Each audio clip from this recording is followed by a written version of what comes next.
నమస్కారం అండి. నా పేరు రవికుమార్ అండి.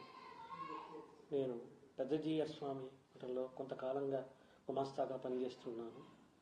అలాగే కేబుల్ బిజినెస్ ఉంది, రియల్ ఎస్టేట్ వ్యాపారం కూడా చేసుకుంటూ ఉన్నాను.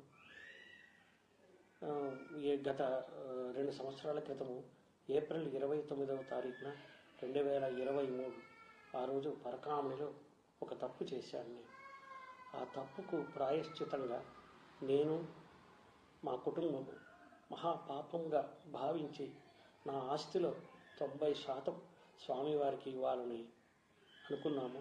అలాగే స్వామివారి పేరు రాసి ఇచ్చాము.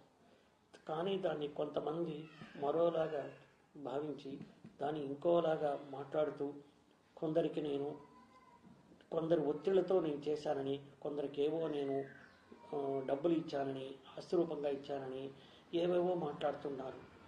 అది కాకుండా నా ఆస్తి నేను స్వామివారికి ఇవ్వటానికి ఎవరికో ఎందుకు ఇస్తాను చెప్పండి.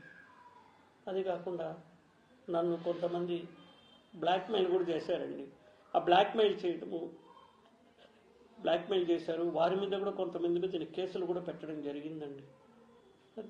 నా బాడీలో, నా అవయవంలో నేను కొన్ని శస్త్రచికిత్సలు చేసుకున్నానని ప్రైవేట్ పార్ట్లో దాని గురించి చాలా అసభ్యకరంగా మాట్లాడారు.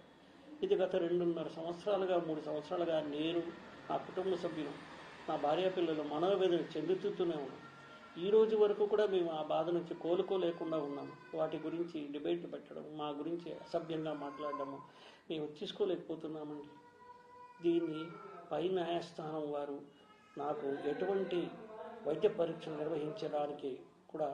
నిర్వహించినా కూడా నేను దానికి సహకరిస్తానని, దానికి నేను సిద్ధంగా ఉన్నాను. ఆ యొక్క వైద్య పరీక్షలు లేవని నేను నిరూపించుకుంటాను. ఎందుకంటే అవన్నీ అవాస్తవాలు. వీరు చెప్పేవన్నీ ఏది కూడా వాస్తవాలు కాదు. దయచేసి అర్థం చేసుకోండి. నా మనోవేదన ఈ రోజుకి నేను, నా భార్యాపిల్లలు తలుచుకుంటే నేను ఎంత మహాపాపం చేశాను తలుచుకుని బాధపడి రోజు లేదు. దయచేసి ప్లీజ్